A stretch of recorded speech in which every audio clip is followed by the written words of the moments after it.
Hi, everyone, and happy Friday. The sun is out, which is always great. I am going to be your facilitator this evening, and what I'm going to do is I'm going to tell you a few things about making sure that your ride with us is enjoyable. The first thing is if you've never been on a Zoom meeting before, you have to mute everyone, or all of a sudden you get dogs barking and emails going off. So we have actually muted all of you. But we want you to make sure that you participate this evening, be it if you have something to share or if you have questions. So there's two ways you're going to be able to do that. If you take your arrow, I don't know, whatever, it's Friday, whatever it's called, and hover it on the bottom of your screen, there's two ways that you can participate. You can, one, hit your chat box and put any questions that you have as the speakers are speaking. And then what happens is when the speaker is speaking on the topic they're speaking on, they'll kind of follow the line of questions and weave into their presentation, hopefully the answers that you're looking for. The second thing is if you go to manage participants, I don't think I can do it because I think I'm considered a host. There should be a button in there that says raise your hand, which is where you can virtually raise your hand. A hand will appear on your screen, and we'll make sure we monitor that. The OSBA team is monitoring the questions and the hands being raised, and we're always making sure that we go back and give you an opportunity to share or ask questions. At this time, I am going to ask the OSBA team to put their email addresses in the chat box so that if you have a specific question for one of our team members, that information will be there accessible to you. I would encourage you that even if you don't have a question or a comment, that you do follow the chat box. There's some really, that's actually where all the best things are happening, or things are being shared in that area. So make sure that you're keeping your eye on that chat box. We're going to spend about 24 minutes with the OSBA team sharing, and then we're going to move to our special guests, and then we're going to get everybody out of here and onto our weekends. So, Mr. Lewis, I'm going to hand it back to you.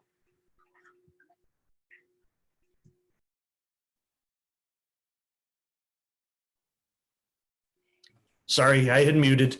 I think first up is our board development team. So why don't we just start the program with them? That'd be great. Thanks, Rick. This is Terry Morgan. I'm Senior Deputy Director of Board and Management Services.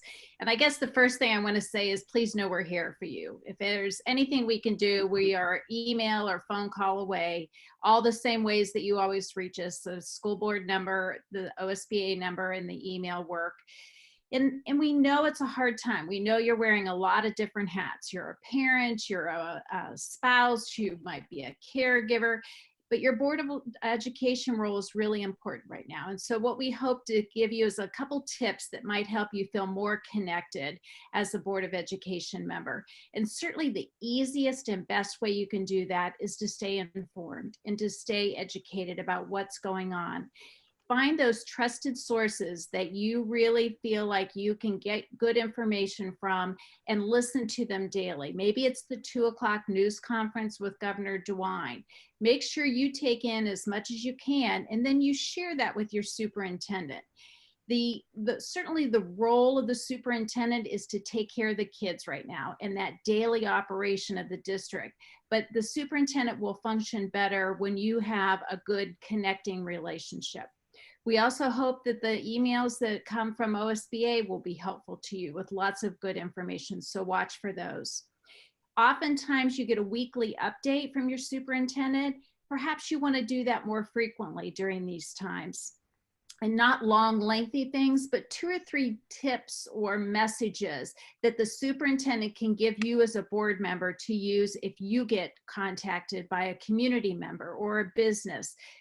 Those top messages that everybody could have new and fresh so that you continually have good, solid information. That chain of command and your superintendent being the lead are really critical at this time. You don't want to take a call from a community member that says, are you going to have graduation? You want to make sure that you connect that community member to the superintendent, and the superintendent has those decisions and they can relay that information.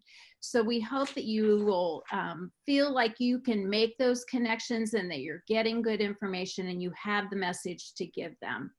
Certainly one of the things that we think is important is then getting that message out. And right now you need to be using every resource that you have to get information out. And maybe you think you don't have important things to say, but the reality is the district has got to keep in constant communication with parents and with kids. and with community.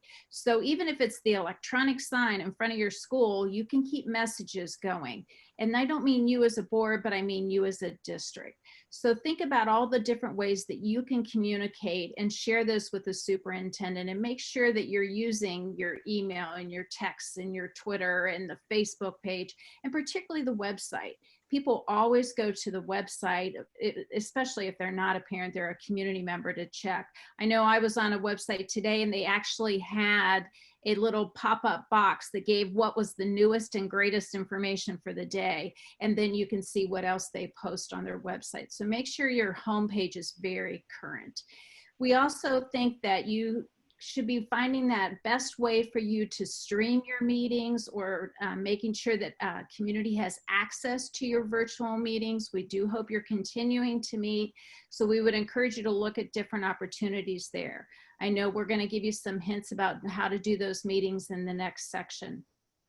And on my final slide, I would just say, find ways that you can reassure your community. One of the best ways is to share all those little success stories. You know, we hear stories every day about bus drivers delivering meals to kids and leaving them on the front porch. Have somebody take a picture, post that picture. All the ways that you remind your parents, your kids, and your community that your school district is moving forward in this time of chaos. So let us know what you do. Use our hashtag Ohio Remote Learning. It's on the screen, and keep in touch. Please know that we are here and we will answer and help in any way. We'll turn it over now to the legal division. Great. My name is Sarah Clark. I'm the Chief Legal Counsel at OSBA, and I'm going to talk today about board meetings during the pandemic. And this is by far the most frequently asked question that we've had on our legal hotline over the last couple weeks. And so we're going to talk through some of the specific questions that we've gotten, and sort of advise you of some of the guidance that's changed over the last 2 weeks or so. So the first thing I just want to highlight, the question we initially got was, can we even meet virtually? That question was answered pretty definitively in House Bill 197, which was passed last week. Section 12 of that legislation allows boards of education to have virtual meetings. It allows board members who attend virtually to be counted for quorum purposes. It allows them to vote, for those votes to be counted, and clearly states that any action taken by the board during virtual meetings have the same effect as if it was taken in person. On the next slide, we're going to talk about the different types of virtual meetings that you can conduct, the methods for conducting them.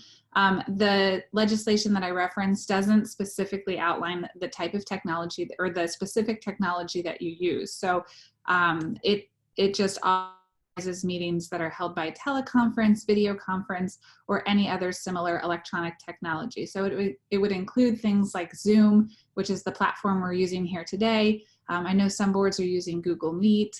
I think that there are lots of other options for video and audio conferencing that your board can take a look at.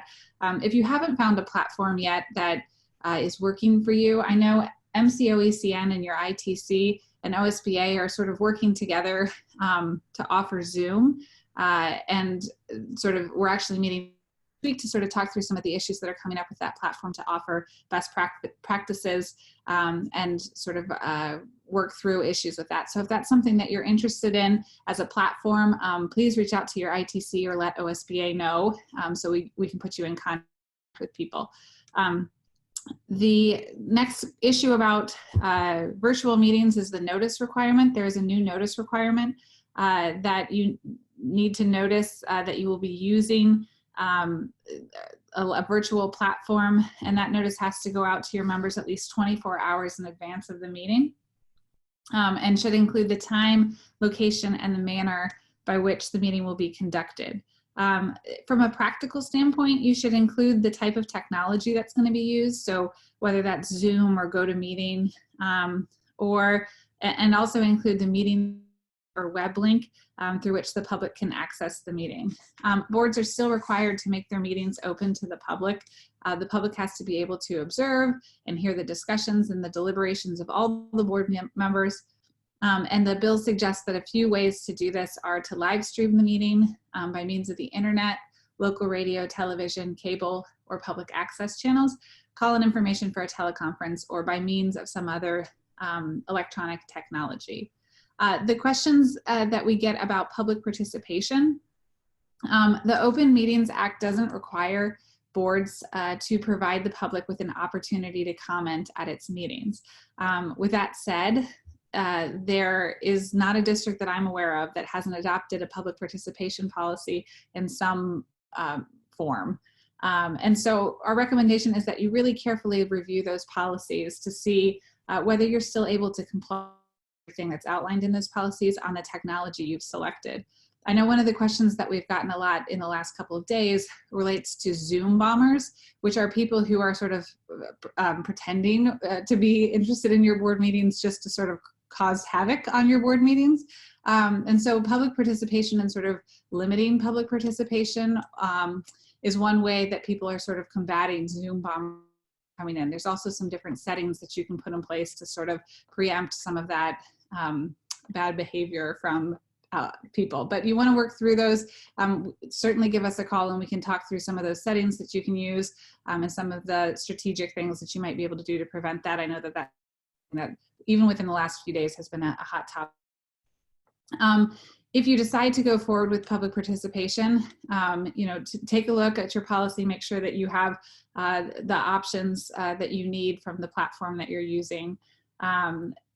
And sort of think whether there might be alternative ways for the public to provide comment. I know some districts have set up voicemail boxes or specific email addresses where people could provide feedback that then is read at the board meetings. That is an option. If you comply with any of your public participation requirements, or if you have concern about moving forward with public participation during this time, you are able to amend or suspend your public participation policies during the pandemic. And you would have language in your policy manual about how to do that. And we can help offer suggestions for that if that's something that you're interested in doing. The next question that we've gotten a lot in the last couple of weeks is about executive session. So this is that you'll want to work through and consider before your meeting starts, and work through the logistics of what look like and how that will work. I know that a number of platforms like Zoom, which is the one we're using today, have breakout rooms or separate conference areas that are accessible only to certain people. So the board, the superintendent, the treasurer, if you're interested in inviting them, would leave the main room, go into a breakout session or a breakout room for the executive session, and then return to the main meeting once the executive session is over. Even that has some logistical things that you'll need to work through. So if you are a board that maybe isn't the most tech board, that's fine, but recognize that you may need somebody to help navigate and help you into those breakout rooms, and then recognize that that individual will probably be in the breakout room with you. So think through what that might look like from a logistical standpoint. I know that there are some law firms who are offering that as a service where they help facilitate that conversation and help you facilitate those rooms. Since there's an attorney confidentiality relationship there, you don't have to be concerned that that information might leak out of the executive session at that point. So we can offer some additional suggestions there, but make sure you work through those with your ID departments and your council for a recommendation about how to proceed from both a logistical and a legal perspective. Just a couple of other quick requirements to remind you of too. So even under these virtual meetings, there is still a requirement to keep full and accurate minutes, and those minutes still have to be promptly filed and maintained. A lot of these platforms allow you to the meeting. Keep in mind that if you record your meetings, those recordings will likely meet the definition of a public record and should be maintained in accordance with your district's records retention schedule. And then the last piece that I want to add on this is just that the language that was introduced to allow virtual meetings is actually only in temporary law and only covers those meetings that are during the period of the declared emergency through December 1st of 2020. So additional action is actually going to be needed to be taken by the General Assembly to extend the board's ability to hold virtual meetings after that date.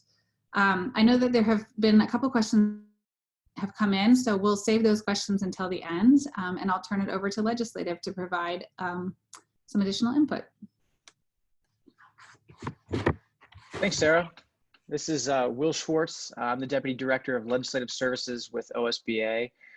Good afternoon, everyone. Most of you probably have a new routine in your day, probably a number of routines if you are at home during the day. But specifically at 2 p.m. For my wife and myself and our son, that's to watch Governor DeWine's press conference.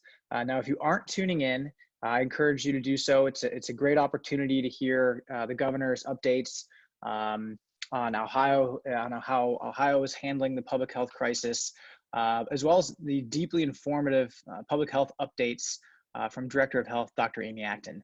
Now, as many of you know, on Monday, Governor DeWine, through an executive order by Director Acton, extended the school closure and remote learning through May 1st.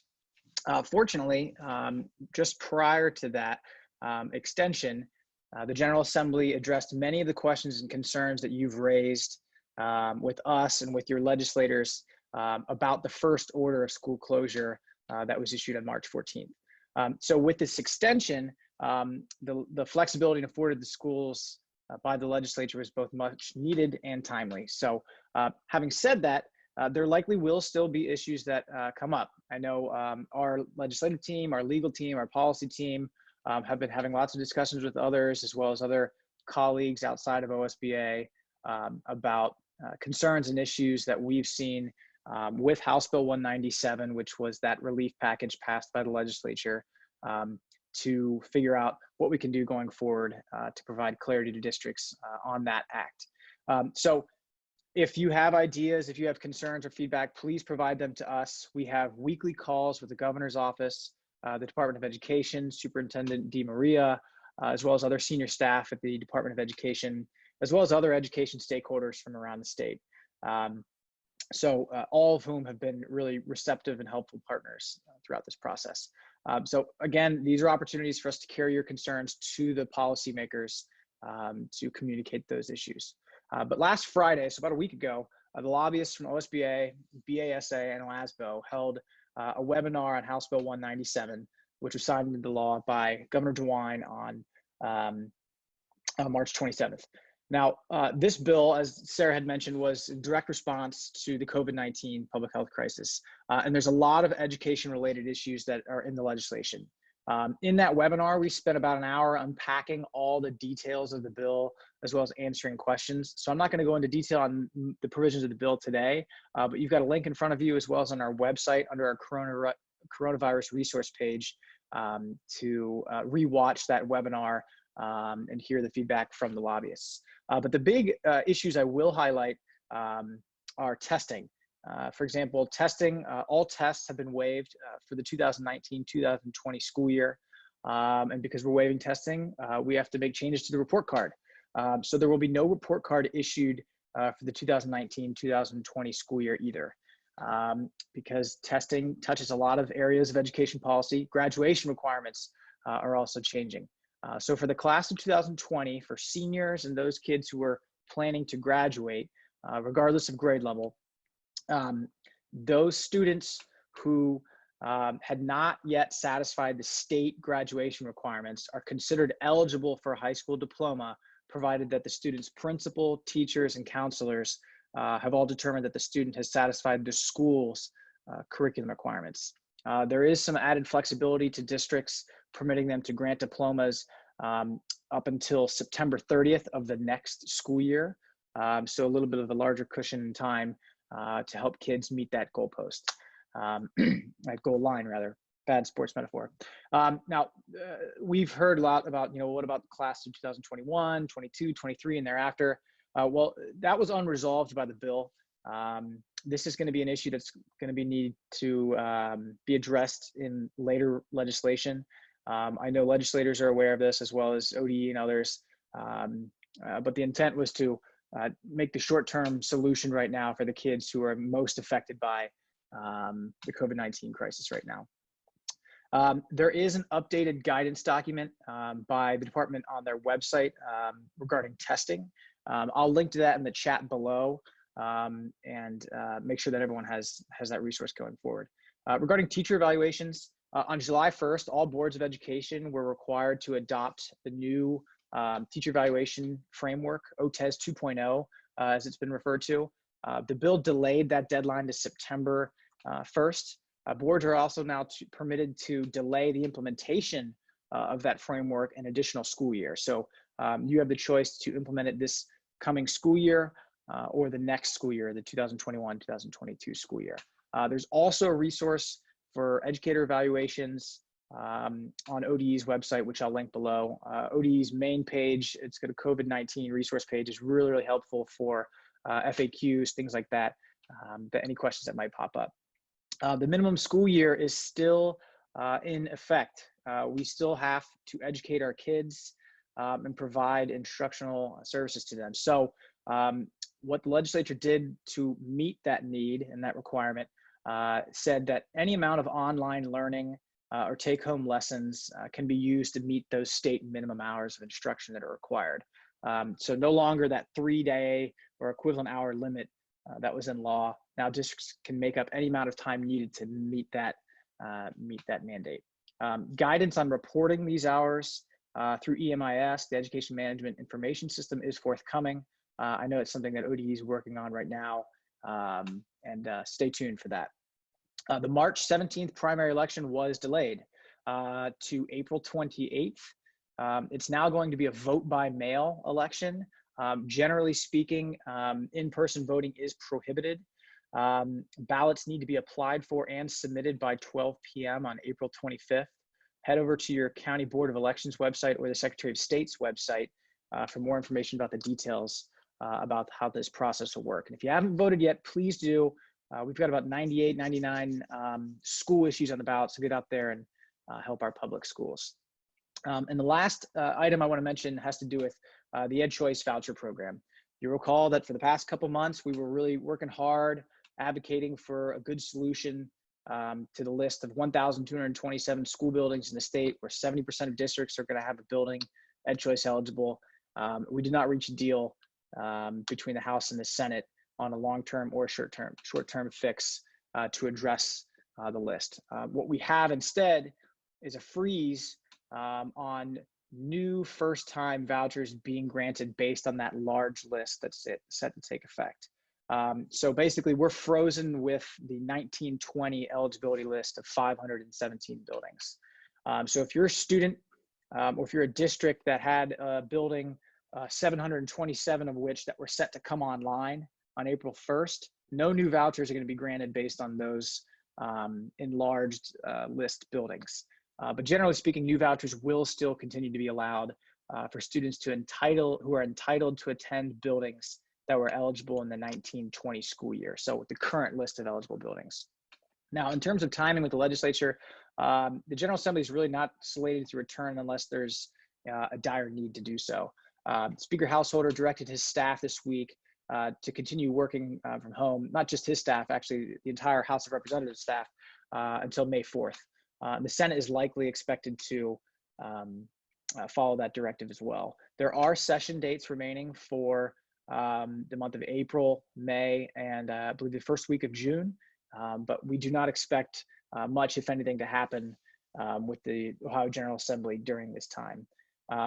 Now, it's a reminder that after June, the first week of June, the legislature was not expected to return at all until after the general election in November. So a lot of these things are obviously subject to change, but that's the landscape that we have that we've been informed of going forward.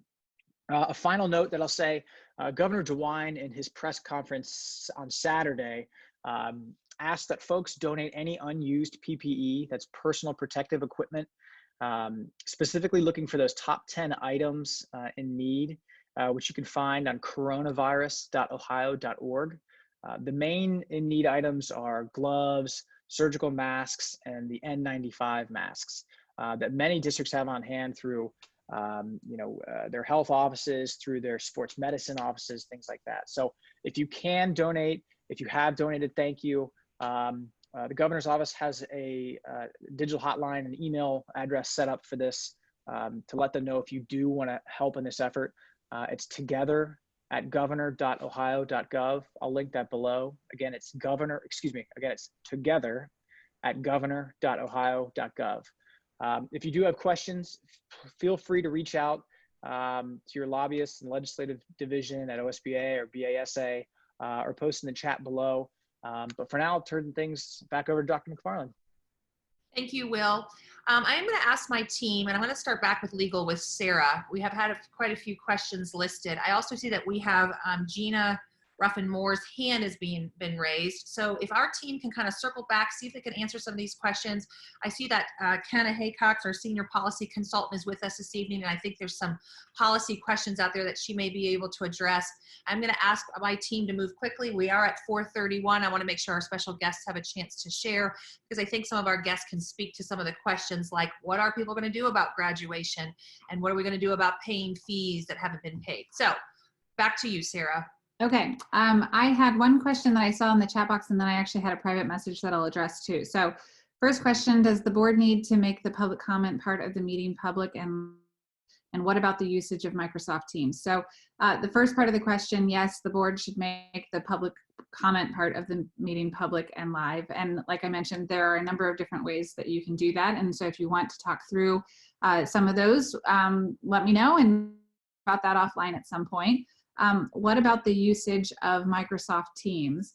Let me jump back to the last one. The answer to that also depends on whether or not you've suspended or amended your public participation policy. So you don't have to make the public comment part of the meeting live if you're choosing to suspend during this time your public participation. But if you are not, then you should make it available to everyone and accessible to everyone. The usage of Microsoft Teams, that is a platform that is comparable to Zoom. If you have questions about that and that platform, I would reach out to your IT department or your ITC for feedback. One of the things that you're going to want to look at is whether that is a platform that makes your meeting accessible to everyone, and what, if you haven't suspended your public participation, what that looks like for your district. And I'm not as familiar with that platform to know the answers to those two questions. We can put you in contact with some people if that's a platform that you're looking at. And can give you some more information about that. And then the second question that I got that was just a private message said, can we provide the link for our Zoom meeting on our website and other social media so the public can watch? I think, yes, that's what I think a lot of districts are doing, is that they're providing that web link or the meeting ID that they need in order to access it. I can't tell from the question whether this is asking whether you can do that after the fact, just posting the recording after the fact, and the statute seems to contemplate that it's live access. So prior to your meeting, so you can see it live. And I think those are the only questions for me, Kathy. Okay, great. Thanks, Sarah. And once again, make sure that you're also monitoring the chat box, because there's a lot of great resources that have been provided. Kenna, did you want to add anything or address anything? No, I just think one of the questions that's come up a lot is, how do we move forward with this temporary legislation when we have policies that are contradictory to this? So for example, the holding a meeting electronically, that is a temporary provision. Generally, what we are recommending is for districts to be aware of those and consider basically passing a resolution that you're following the temporary law right now, and that would basically supersede any policies or portions of policies that may be in conflict. And so at OSBA, we're working on pushing out an update to our policy clients to say, here's some of those things to kind of double check at the local level. So you're aware of that. That helps you know too, if a community member is coming to you and saying, well, your policy says you can't do them electronically, so that you have that district awareness too and are aware of that. And then also, I know Will already mentioned the teacher evaluation policy, but that's an area I've had a lot of confusion. Regardless of whether you're going to delay implementing it until the 21-22 school year, you're still required to have the actual board adopted policy in place no later than September 1 this year. So those are just a couple of things that I wanted to clarify. If you have any specific policy questions, please feel free to reach out to me. Great, and that's a great point, Kenna. As everyone kind of processes this conversation tonight, if you ever have any questions, remember the emails are in the chat box so that you can specifically email our team members. Kirk Hamilton, I am going to call you up to bat here real quick. Oh, there he is. There's quite a few questions, and we've received quite a few questions in regards to grading practices and possibly what people are doing with graduation. What are your superintendents sharing when you're meeting with them about those topics? Well, there's just been some new guidance come from the Ohio Department of Education, just released this afternoon, around graduation requirements. And I think that whole discussion of grading and graduation requirements is going to be a local discussion. I think it's pretty clear that teachers will have the discretion to assign the grades, but I think it will be a discussion at the district level when you talk about, are you going to assign grades or pass fail? Because you have both of those options. But that guidance, I'd encourage folks to look for that. That should get pushed out. I just got notification while we were on this webinar, so I would look for that guidance, which will give you a little bit, I think, of a lane to stay in as you talk about graduation. But I would caution folks as they think about this, don't ask for too much guidance, because the more you ask the state for guidance, the more you're going to get direction from the state and lose that local control we've worked so hard to develop and maintain. We really want that decision to be as much your decision as a district as it can be, and not a directive where we have to comply with some state guidance. Thanks, Kurt. All right, I'm going to move on to our special guest. I am going to ask my team to continue to monitor the chat box and see if you can answer some of those questions, and we'll pick up some of those at the end. Our first two guests I'd like to introduce is Tom Isaacs, Superintendent of Warren County ESC, and Christy Evans, Senior Executive Director of Student Services and Programming for the Warren County ESC. They're going to talk about what their support system looks like, and they're also going to really focus on how we're supporting our students with special ed needs and making sure that we're staying compliant with IDEA. So Warren County, you're up.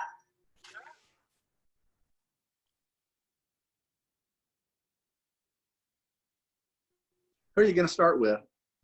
You want to start with Tom? Tom, you want to kick us off? That's fine. That's fine. Hi, everyone. Happy Friday. I just want to reach out to everyone across Southwest Ohio. I see you, Ron Diver, and say thanks to all of you for supporting your superintendents and the kids in your communities. I told the group yesterday, I've been so incredibly inspired as a old guy in my 38th year in this profession. I think that we have more goodwill in our communities toward our schools today than at any time that I can remember. And I think it's because of all the great things that the school districts have done in the last 3 weeks that have really brought these communities together. And I've also been reflecting on here in Southwest Ohio, how many small school districts we have with maybe one superintendent only in that central office with no support. And the way these folks in these small districts have just done great things to support the kids in their districts. So I just want to say a big, big thanks. As I'm looking out across the future, a big area that I think districts are going to be faced with is what happens with what we call compensatory services for students who are identified as having disabilities. And I do want to just encourage all of the board members to be prepared to need to support your superintendent in the future coming weeks, because there may be some requests and requirements to spend additional dollars that you'd rather not do it this time to support students with disabilities. And just as a little reminder, we go back 3 weeks ago when Governor DeWine initially announced we were going to have an extended 3 weeks. In Warren County, our thought was, well, that means that no one is going to be educating anyone for 3 weeks, because that's what happens during a spring break. And you'll remember the very next day he came back and said, well, I really didn't mean that. I still think that the school district should be out there educating students to the degree that they can. And the reason that became a real dilemma for your superintendent is because if you are educating anyone, those special modifications and exceptions and special support that is given to your students with disabilities still has to be given to those students during this special time. And I think that has been a really, really big challenge that frankly, the Ohio Department of Education is not authorized to make exceptions for. And we're going to have to wait for a lot of exceptions from the feds to help us with this. But I do expect that there are going to be some cases across Ohio where there's going to be a need for districts to stay out of lawsuits, to spend some additional dollars to provide these, what we call compensatory services to students with disabilities. And one of the things that I pointed out yesterday that can be such a big help to all of the districts is that your educational service center is really well equipped to work with multiple school districts in challenges like this. And as you're looking to solve those unique challenges, I just want to remind everyone that the ESC network in Ohio is here and is ready to help. And any of you that wave your hand and say, please come help, and even with some financial support for your districts, I fully expect that you're going to see the ESC network step up and do that. So with that, let me turn it over and invite you to meet Christy Even, who is supervising right now about 8,000 students with disabilities in about 70 school districts, and she's got a lot of great resources that can be of assistance. Christy. Thank you. Good afternoon. Like Tom said, as we're all kind of navigating this remote learning, the lens that my team is looking through is regarding those considerations for students with disabilities. And how do we continue to provide high fidelity services while we're staying in compliance with IDEA? And the way we have looked at this is a multi-pronged approach. First and foremost is that core curriculum piece. How are we making sure that our students have all the accommodations and modifications they need to access the curriculum? Some of those are pretty simple, like providing slant boards for writing or other utensils for writing, and some of them are more specific and long-term. The other piece that we're looking at is how are we providing related services to our students so that they are meeting the needs as prescribed in their educational, individual education plan. And what we've noticed, we've had a lot of learning in this. We're doing a lot of the Zoom sessions. We're providing materials to parents. We're sending home communication boards and communication devices.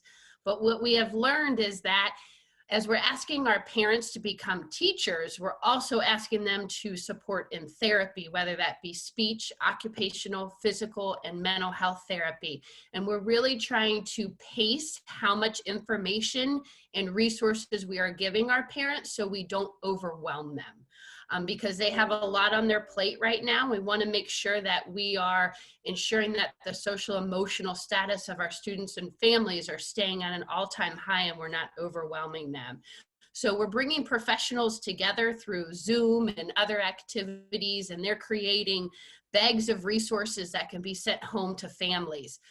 For us specifically, one of the challenges that we are working through is our students that have intense behaviors and social emotional needs. And we're trying to help support and train parents how to set up different areas in their home for what we call calming corners, and helping them to use what they have in their home to help de-escalate any negative behaviors.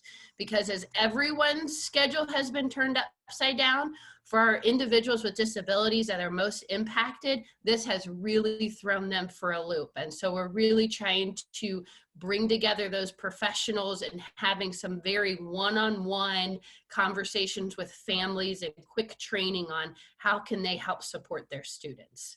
So what I'm going to do, just because it was a lot and it is Friday afternoon, I'm going to put my email in the chat box. And if anyone has any questions or needs any other support when we're looking at this for students with disabilities and even more complex learners, please don't hesitate to reach out.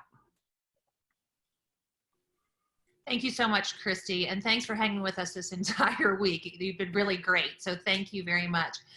Gina, I do want to let you know, I know that your hand is still up. I'm going to have you keep it up there because I am going to move on to my next two speakers. I'd like to welcome Lakota Superintendent Matt Miller and Hilliard City Schools Superintendent Dr. John Marshhausen. I am going to ask, gentlemen, once you do your song and dance, if you would speak a little bit to the conversations you're having around grading practices and graduation and those kind of end of the year events that are coming up. Everything from field days to graduations. There's some people in the audience that would like to know kind of what your conversations have been. So it's on you. All right, I'll go ahead and get started. Thanks, Kathy. I'm not sure you're going to see it, hear a song or see a dance. So if you were looking forward to that, you're going to be sorely disappointed. My name is Matt Miller, proud superintendent of Lakota Schools. My colleague on this call is John Marshausen, who's the superintendent at Hilliard. John and I both do a thing called Actionable Leaders. And we were talking early last week, probably about 10 days ago, about superintendents coming together through Zoom, talking about the issues that we're dealing with and what do we know, what do we need to learn, who can we lean on? And so we're leaning on each other. And so we had a call with about 120 superintendents from across Ohio on Zoom. That kind of expanded to principals, elementary and secondary, and then it morphed into teachers wanting to do that as well. So John and I have been planning and sort of getting conversations started with teachers, with educators across Ohio about things that our kids need as we go into remote learning. And so it's been great just to hear teachers talk. John ran the group earlier this week. They had 450 special educators in one Zoom conference talking about special ed and how remote learning is going to look like for those kids. And so our groups have ranged from about maybe 60 to the 450 and everywhere in between. We're planning on running those for about 5 weeks. There's a document that John put into the chat window that will link you to the conversations, what time they are and how they're set up, and just so you can get a glimpse into what's going on behind the scenes. We know we are in this for the long haul, but we also know that we're in this together. And so if we can collaborate and learn from one another, that's just going to make Ohio better, make education for our kids better. So we're trying to do that. The other companion piece to this is every Thursday night, we run a Twitter chat under the hashtag remote learning. And last night we had 2 elementary principals running that Twitter chat. It's every Thursday at 8 p.m. And last night's conversation was about supporting students and supporting teachers in remote learning, particularly around the areas of equity and morale. And so morale is huge, and so is that equity piece as well. I want to let John talk a little bit about his side of this, and then also we'll address Kathy's questions at that time as well. John?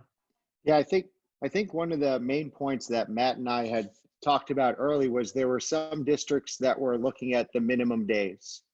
And if we were allowed to do this, could we stop early? And I just think that that's against everything that we believe as public educators. We have an opportunity to educate every child, every day, in every classroom.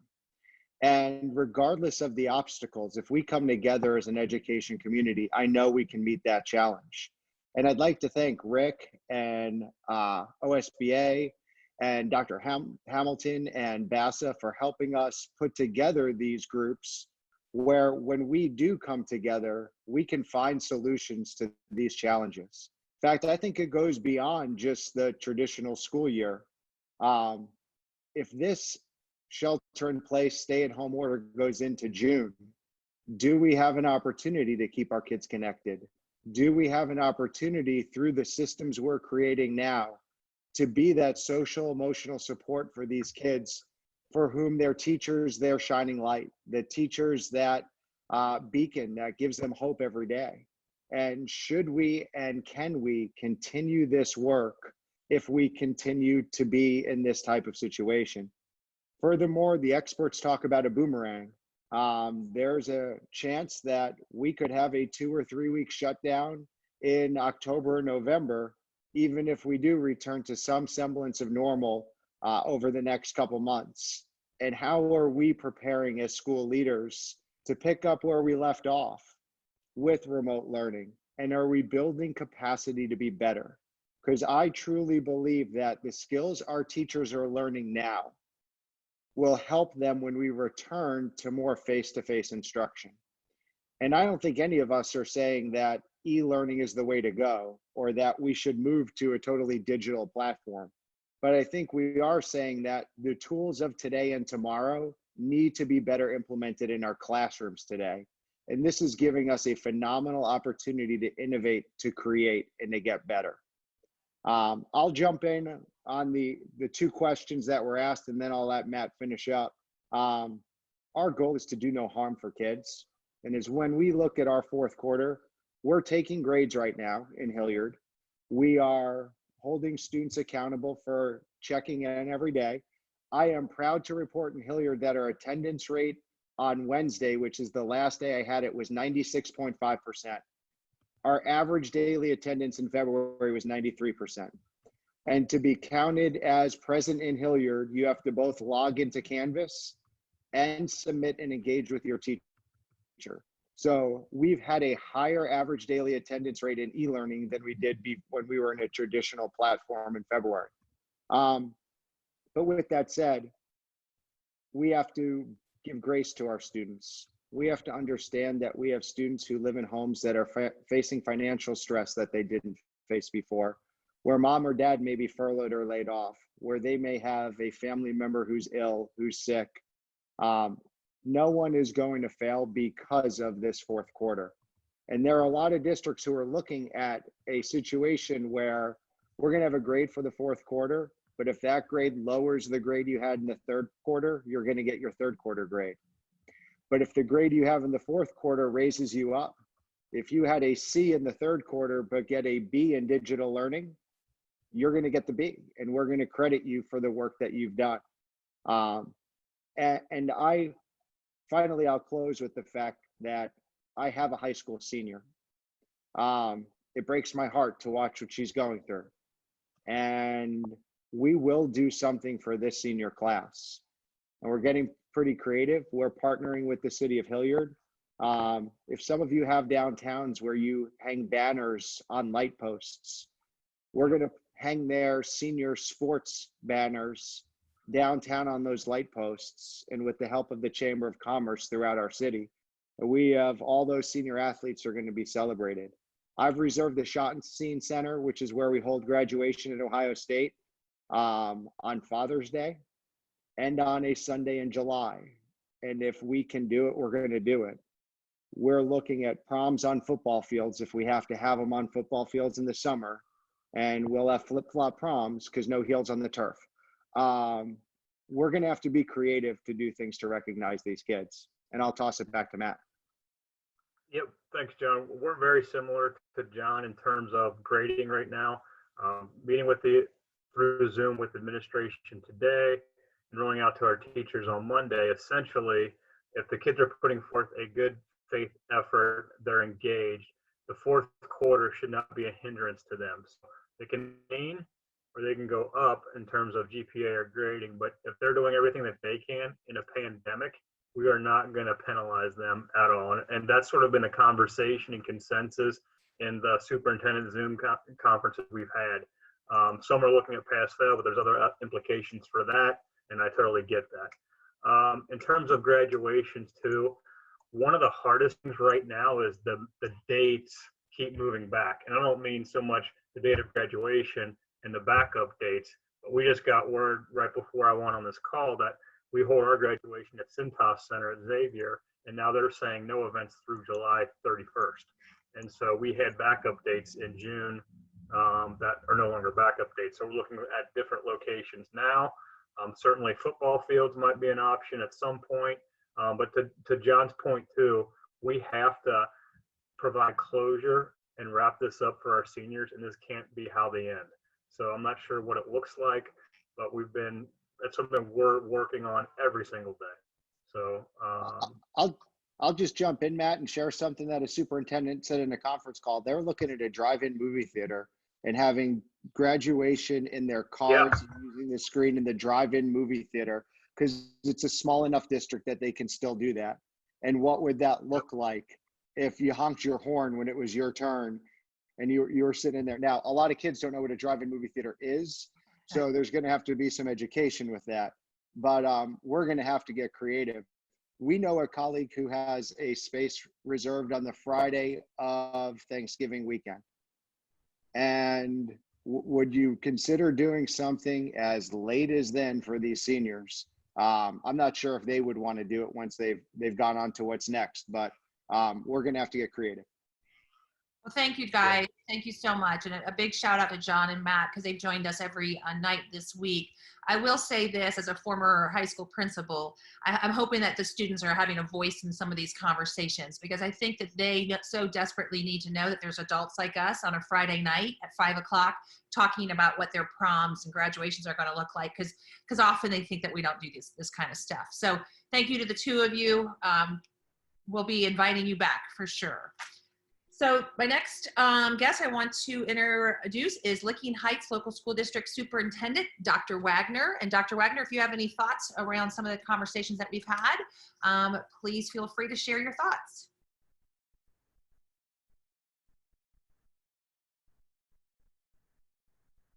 Lori, did we lose them?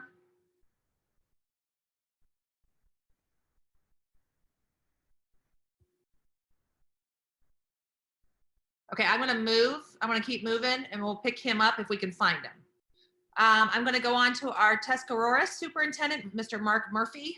Mark, I think hopefully you've heard some of the conversations, and like I said, if you have any ideas or suggestions in regards to how we continue to celebrate our students, please make sure that you share. Sure. Thank you so much. And I'm just honored to be a part of this. And I want to just congratulate all of the board members that are participating in this virtual town hall meeting, as well as thanks and kudos to our superintendents that are continuing to lead through this as well. Matt and John, you guys inspire me. I appreciate it. You guys are large suburbans. My name is Mark Murphy. I represent Tuscarawas Valley Local Schools. We are a small rural school district in northern Tuscarawas County, southern Stark County. We've got about 1,400 students. And right now, I would say, yeah, you know what? Our remote learning plan is going really well. Like John and Matt said, we are continuing to grade. Our communities, I believe our communities and our parents and families are looking to us right now for hope, optimism, engagement, and continuity. They're looking for us to continue connecting with their kids and offering the best services that we can. And related to that, so the remote learning plan, that's going really well. We are continuing to do grading. We're reporting student progress through Progress Book. That's the platform that we use. But the mantra we've used here is grades with grace. So I'm not going to repeat everything that Matt and John said, but it's essentially what they communicated. I feel, this is my personal opinion, if we reverted to not grading at all and just looked at a pass-fail only, I think that has tremendous negative implications for all of us. So we're going to continue moving forward with grades. I think that's especially important when you hear about the possibility that perhaps this coronavirus thing comes back around and hits us in the fall again. You can't go back and forth like that in terms of grades, then pass fail, then grades, then nothing, or whatever it may be. So just a consideration. A couple things that have really worked well for us. We created what we call our family watch list. So as a school district, looking at children in households. So regardless of what building they may go to, regardless of what grade they're in, by household, we kind of quickly identify who is food scarce, who is internet scarce, who are the students that are not completing work, who are the families that we just know that need a hand up and some work. So we've been able to track that, and that has been a huge help to us. It's a huge tool. Communication. I think that communication has got to be, it's like all that I'm doing right now as the superintendent here in a small place. I don't have PR. I don't have anybody else helping me do these things. I have some tech help every once in a while, but it's me posting on the website. It's me posting on Facebook. It's me doing Twitter. It's me, and I'm thankful to have the opportunity to do it, but communication is key. Doing a frequently asked questions document and keeping that updated, because parents want to know and students want to know about those big events. Like they want to know about prom, they want to know graduation and how grades are being reported. Just a thought, I'm going to share a thought regarding graduation, and this may be a really wild idea. We've heard about the drive-through. I think that's pretty creative. I believe that it may be in our best interest to consider doing things very, very differently rather than just postponing. I've had superintendents around me that say, hey, you know what, we're just kind of kicking the can, their terms, kicking the can down the road.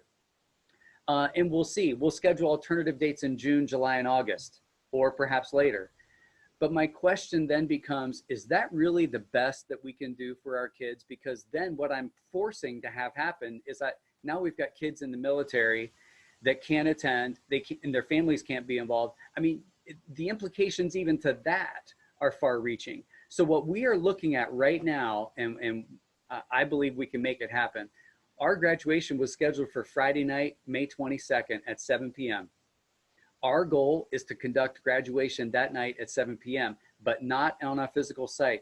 So what we're looking at doing between now and then is creating a spectacular video that captures every young person in their cap and gown, that captures their plans, that captures the senior speeches, so they can be dressed up. They're going to do that speech. We're going to record it. We're going to record the music. We're going to record everything, and then conduct graduation.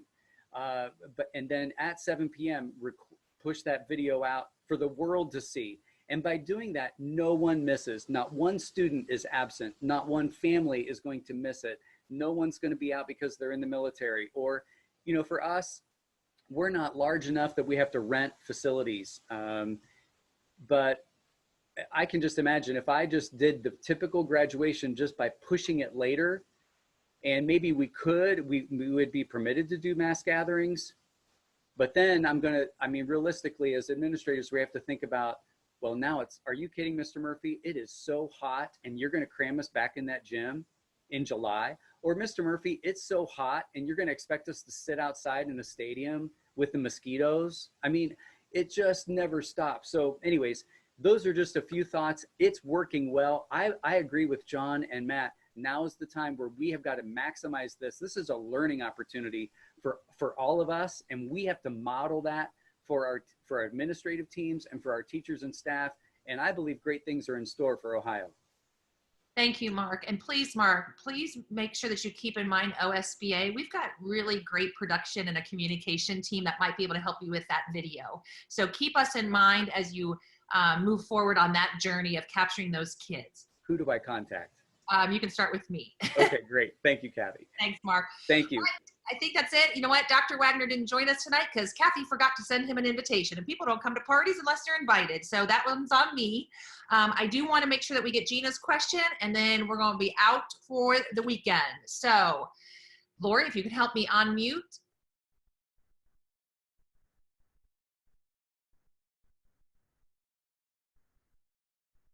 No? Gina, are you out there? Can you hear me? Okay, here's what we're going to do, Gina. I'm really sorry. We've been having some technical difficulties. I'll take this one also.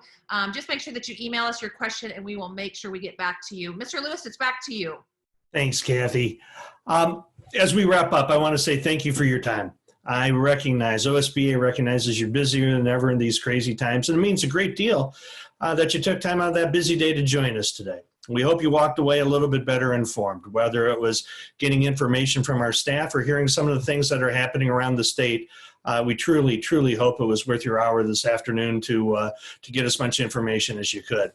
I want to assure you as well, OSBA's physical offices are in fact closed as the rest of the world, but business has not stopped. Your staff continues to work very hard on your behalf each and every day.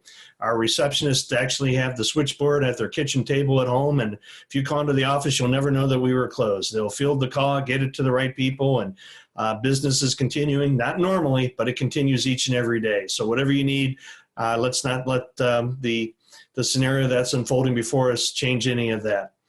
Kathy had mentioned there's not a statute of limitations. If you have any questions after today, please call the office or feel free to email any of the people that had their, any of the staff or guests that had their names on the chat box in their emails. They'll certainly take care of you as quickly as possible. Questions for legal, questions for our BARD team, and also if there are issues you're encountering that need legislative relief, let our lobbyists know, because we meet with the governor's team and the Department of Education in Paulo every week, and we're compiling a list of things we need to fix, so please let us know. This whole week has been new to us as far as town hall meetings go, where this is our first attempt. Let us know how we did. If we did well, we'd love to know, but what's even more importantly, if there's ways we can do better, or if we didn't meet your expectations, let us know, because I think we'll be doing more of these. I also want to close by thanking the special guests who came to us, Mr. Murphy, the Lakota and Hilliard and the Warren County ESC, everybody, for sharing your time, your insight, and your successes. And again, I want to thank each and every one of you for what you're doing, not just for the students in your school, but for the entire state of Ohio. So Kathy, that's it from my end. We'll wish everybody a happy weekend and stay well.